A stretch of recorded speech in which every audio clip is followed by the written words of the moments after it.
అధికారం నా కాళ్ళ కిందకొచ్చే వరకు నేను నిద్రపోను. ఇక్కడ నీ చెల్లిని పెళ్లి కూతురిగా నువ్వు చేస్తావుగా, చెయ్యి.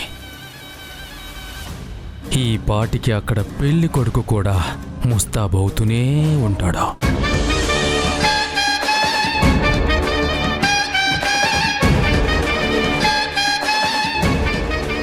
కానీ పెళ్ళే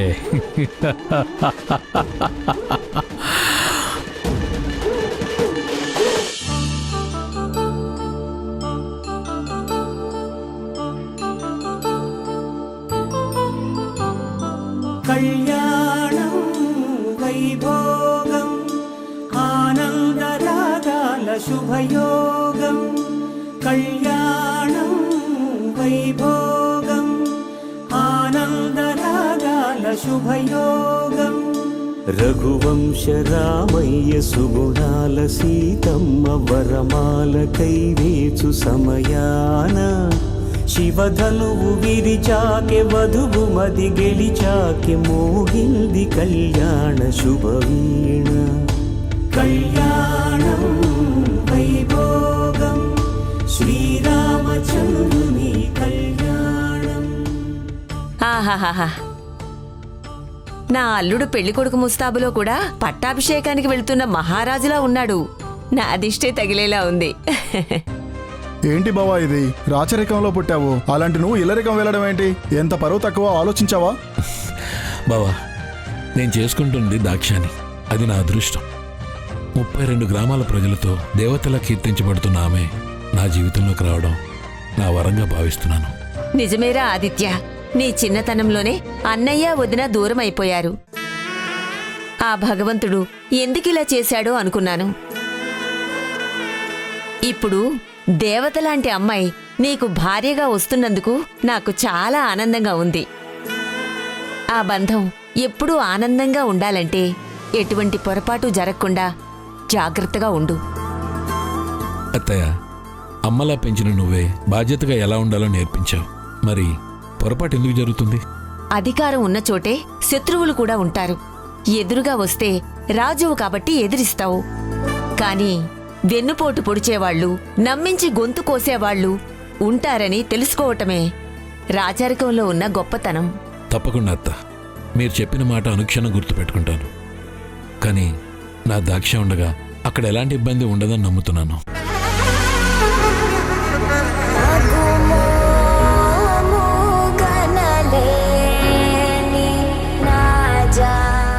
సర్లే, మనం ఇక్కడి నుంచి అక్కడి వరకు వెళ్ళాలి. మనం ఇలా మాట్లాడుతూ కూర్చుంటే పుణ్యకాలం కాస్త పూర్తయిపోతుంది. పెళ్లి కొడుకుగా ముస్తాబు చేశారు కాబట్టి ముందు దిష్టి తీయాలి. పదండి. ఆగండి ఆగండి ఆగండి.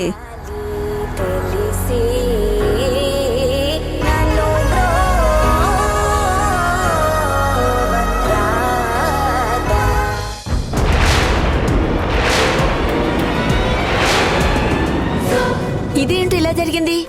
శుభవాని పెళ్లికి వెళుతుంటే అశుభంగా హారతి కర్పూరం ఆరిపోయిందేంటి? అయ్యో రేణు, హారతి కర్పూరం గాలి కారిపోయింది. అందులో అంత ఆశ్చర్యపోవడానికి ఏముంది? అయినా వాడు పెళ్లి చేసుకోబోతున్నది ఎవరిని? దాక్షాయణిని. పరమేశ్వరుడి శక్తే పార్వతీదేవి. ఈ జంట కూడా అలాంటిదే. ఏమీ కాదు, బయలుదేరండి. బావా, ఈ పాటికి అక్కడ చెల్లిని కూడా పెళ్లి కూతురు చేస్తుంటారు. పదండి.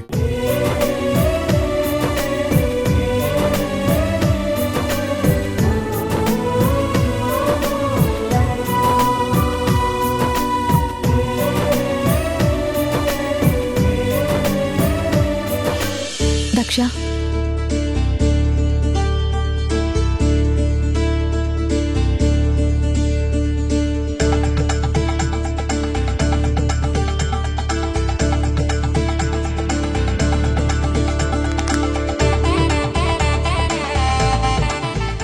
నువ్వు పెళ్లి కూతురుగా ఎంత అందంగా ఉన్నావో తెలుసా? గుళ్ళో అమ్మవారిని చూస్తున్నట్టుగా ఉంది. అందరూ నిన్ను కారణ జన్మురాలు అంటే ఏమో అనుకున్నాను. నిజంగా ఈ కళ, ఈ రాజసం ఎవ్వరికీ రాదు. ఈ వంశ పేరు ప్రతిష్టలు నిలబడడానికి నువ్వు నిజంగా వరప్రదాయినిగానే పుట్టావు. ఇది తెలుసుకోకుండా నేనెన్నో మాటలన్నాను. ఈ అక్క మీద కోపాన్ని పెంచుకోకు. ఇక నుంచి బొబ్బిలి వంశంలో ఎవరు మాట్లాడుకున్నా నా చెల్లెలు దాక్షాయిని గురించే మాట్లాడుకోవాలి. నీ వల్ల మన ఇంటి పేరు అంతలా నిలబడుతుందని నేను నమ్ముతున్నాను. అక్క, నువ్వు ఈ ముస్తాబులో ఎంత అందంగా ఉన్నావో. ఒరే భార్గవ్, మీ అక్కకి పెళ్ళయ్యాక ఇంతే అందంగా ఉండే ఒక ఆడపిల్లని కని నీకే ఇస్తుంది. ఈ ఇంటి కోడల్నే చేస్తుంది. అప్పుడు ఆ ధర్మపీఠం మీద నీ భార్యగా తన కూతురే ఉంటుంది.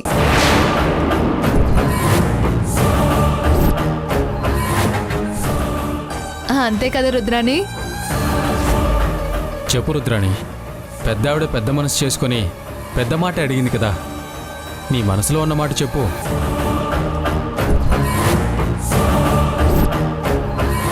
విధిరాత ఎలా ఉందో అదే జరుగుతుంది అని నా చెల్లెలు ఎప్పుడో నిరూపించింది.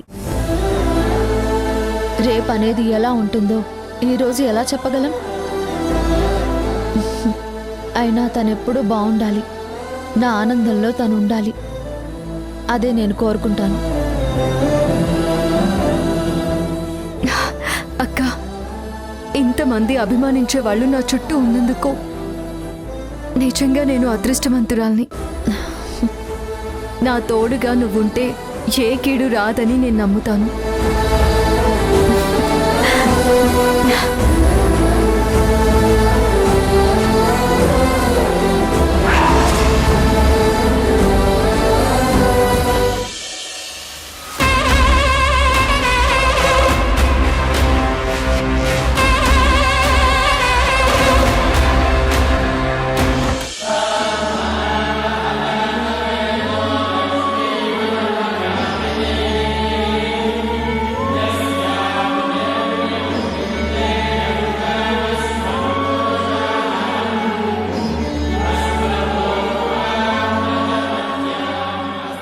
ఇప్పటికైనా కీడేంటో తెలిసిందా దీక్షితులు గారు? అదే అర్థం కావట్లేదమ్మా. జాతకంలో దోషం కనబడుతుంది, అంతకు మించి ఏమీ తెలియట్లేదు. మీరే అలా అంటే ఎలా దీక్షితులు గారు? పెళ్లి ముహూర్తం కూడా పెట్టేశాం. ప్రమాదం ఏమీ లేదు కదా? వివాహంలో ఎలాంటి అడ్డంకులు కనిపించటం లేదు. కానీ మొత్తం తన జాతకాన్ని పరిశీలిస్తే దోషం ఉంది అని తెలుస్తుంది. కానీ దాని పర్యవసానం ఏంటి అన్నది తెలియటం లేదు.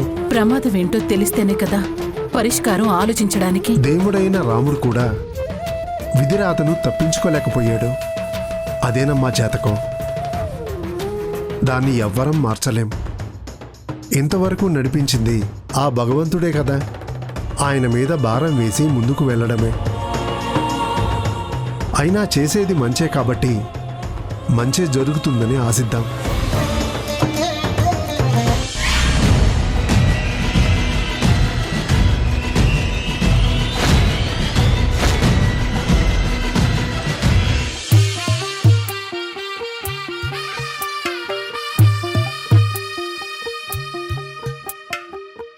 తెల్లవారే వెలుగు రేఖలా, పచ్చ పచ్చ పచ్చి మట్టి బొమ్మలా, అల్లి బిల్లి వెన్న పాల నురగలా, అచ్చ తెలుగు ఇంటి పూల కొమ్మలా, దేవదేవుడే పంపగా ఇలా దేవతే మా ఇంట అడుగే పెట్టెనంట. బ్రహ్మ కళ్ళలో కాంతులే మా అమ్మలా మా కోసం మళ్ళీ లాలి పాడేనంట.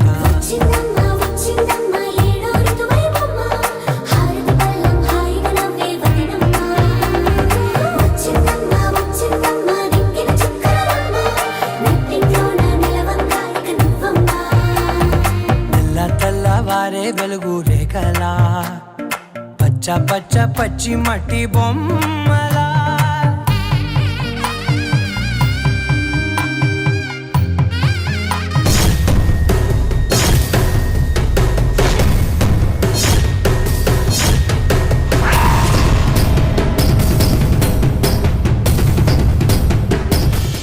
దక్షమా, ఆగమ్మా, ఆగమ్మా, ఆగు. ఏంటి పెద్దమ్మా, ఈ వయసులో నీకు తెలీదా పెళ్లికి వెళ్తున్నప్పుడు అలా వెనక్కి పిలవకూడదని? తప్పుగా అనుకోకమ్మా. దక్షమ్మ ఏ పని మీదైనా వెళ్ళేటప్పుడు నా చేత్తో చేసిన తీపి తిని వెళ్తుందమ్మా. ఇప్పుడు ఈ తల్లి కొత్త జీవితంలోకి అడుగు పెట్టబోతోంది. అందుకే ఈ తల్లికి ఎంతో ఇష్టమైన అరిసెలు తీసుకొచ్చేసరికి ఆలస్యమైంది. నన్ను మన్నించండమ్మా. మీరు అనుమతిస్తే ఈ అమ్మకి అరిసె తినిపిస్తానమ్మా. పెద్దమ్మా, మంచి పనికి అనుమతి అవసరం లేదు. అక్క ఏమీ అనదులే. ఏది నా నోరు తీపిచాయి. ఇదిగో అమ్మా, తినమ్మా.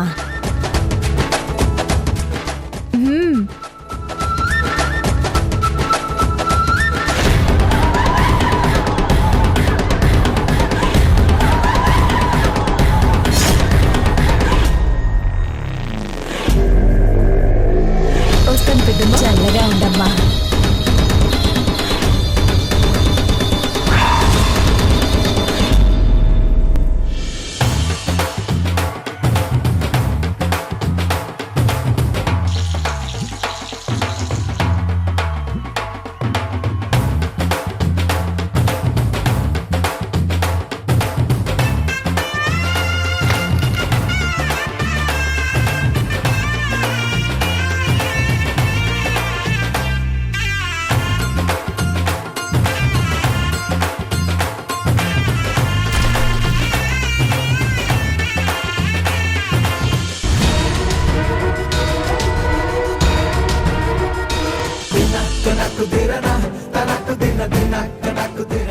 ఇదంతా చూస్తుంటే ఎంతో ఆనందంగా ఉంది కదండి.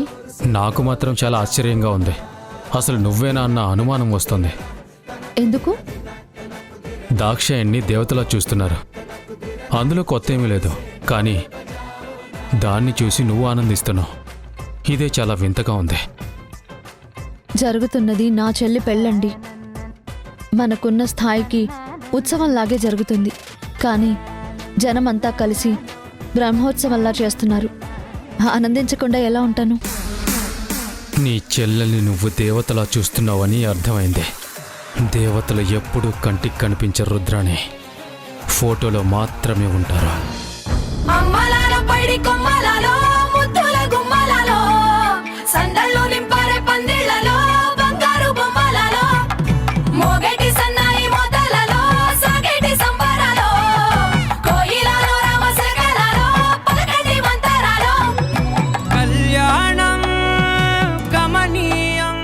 అత్తయ్య, మగపిల్లి వారు కూడా వచ్చేశారు. వైభోగం కళ్యాణం కమనీయం, ఈ రెండు మనసులే రమణీయం. ముడే ముళ్ళట ముడి పడుతుంటే ముచ్చట, నాలుగు దిక్కుల కంట చూడ ముచ్చటైన వేడుకంట. ఆ పంచభూతాల తోడుగా ప్రేమ పంచుకొనే పండగంట. అరరుగల నిండుగా అప్పుడే కొంటి చూపులు మొదలు పెట్టావా? ఎక్కువగా చూసి నా కూతురికి దిష్టి పెట్టేకురా. దిష్టి ఎందుకు పెడతాను అత్తయ్య? నా దాక్షాయిని చూస్తుంటే ఎంతసేపైనా అలా చూడాలనిపిస్తుంది. ఏంటి అలా చూస్తున్నావు? నువ్వు కొంగను కట్టుకొని తీసుకుపోయేవాడే కదా, ఇంకెక్కడికి వెళ్ళిపోతాడు? 24 గంటలు నీ నీడలా నీతోనే ఉంటాడు. ధర్మపీఠం మీద కూర్చుంటే రుద్రమదేవిలా కనిపించే మా దాక్ష్యమ్మ పెళ్లి కూతురుగా సిగ్గుపడుతుంటే చూడటానికి 2 కళ్ళు చాలడం లేదు.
అమ్మా దక్ష, గుడి ప్రాంగణం దాటకూడదమ్మా.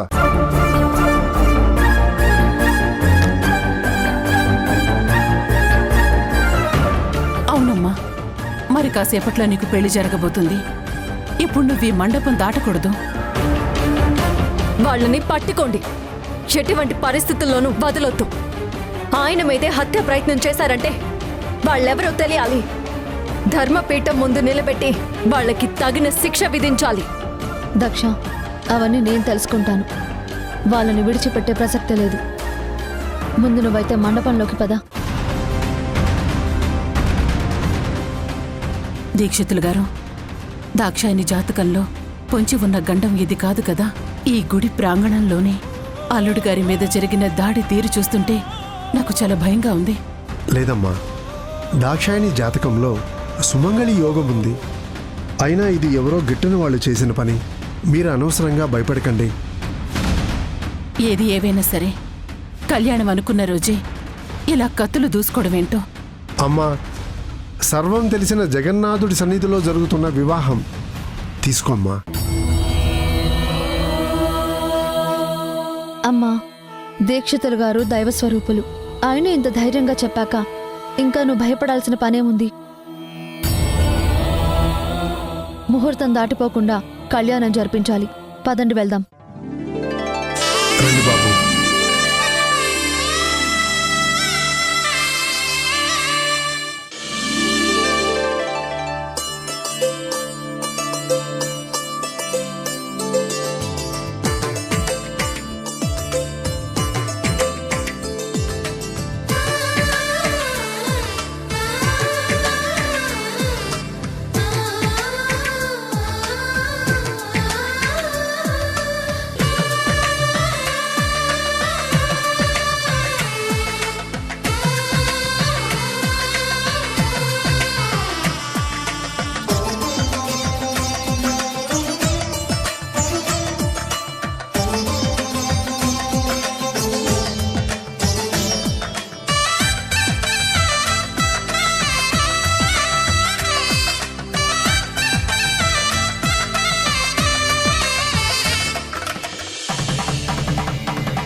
ఏవండి, ఈరోజు మన దక్ష పెళ్లి అంగరంగ వైభవంగా జరిగింది.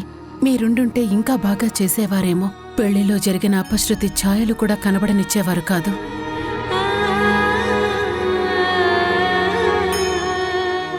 అమ్మా దక్ష, నువ్వు అల్లుడు గారు నాన్నగారి ఆశీర్వాదం తీసుకోండి. ఆయన భౌతికంగా మనతో లేకపోయినా పైలోకం నుంచి చూస్తూనే ఉంటారు.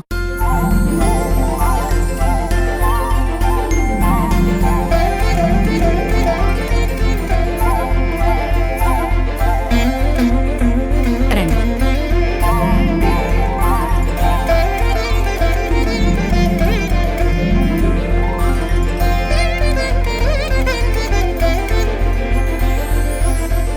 రంగయ్య, రంగయ్య, అమ్మా, అమ్మగారు. రంగయ్య, విజయనగరం నుంచి వస్తాదుల్ని పిలిపించు. దాక్షాయనికి ఆదిత్యవర్ధన్కి కాపలాగా ఉండాలని చెప్పు. అలాగే అమ్మా, ఈరోజు సాయంత్రానికే వచ్చే ఏర్పాట్లు చేస్తాను. ఆగు రంగయ్య.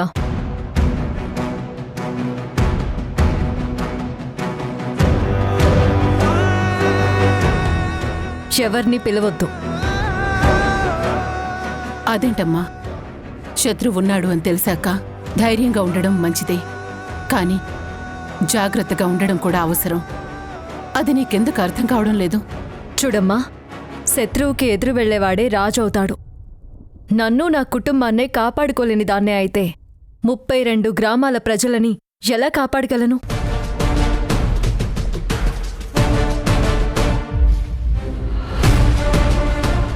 నా వాళ్లకేమీ జరగకుండా నిలబడినప్పుడే నన్ను నమ్ముకుని ఉన్న ఇంతమంది ప్రజలు వాళ్ల ఇళ్లల్లో గుండెల మీద చెయ్యి వేసుకుని పడుకోగలరు.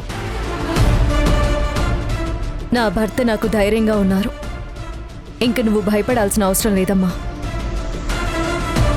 అలా అని జరిగింది తేలిగ్గా తీసుకోమంటావా? పీడకల అని మర్చిపోమంటావా? మర్చిపోవద్దమ్మా. వాళ్ళని వెతకడానికి నేను మనుషుల్ని పంపించాను. వాళ్ళు దొరుకుతారు.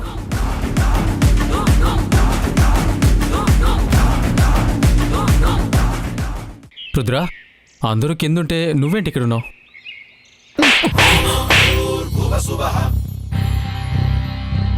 హద్దులు మీరుతున్నావు. హద్దులు దాటింది మీరు. ఇప్పుడు నేనేం చేశానని భర్త అన్న విషయం మర్చిపోయి ఆవేశపడుతున్నావు? పెళ్లిలో నా చెల్లెలి భర్త మీద హత్యా ప్రయత్నం చేయించింది మీరేనని నా అనుమానం.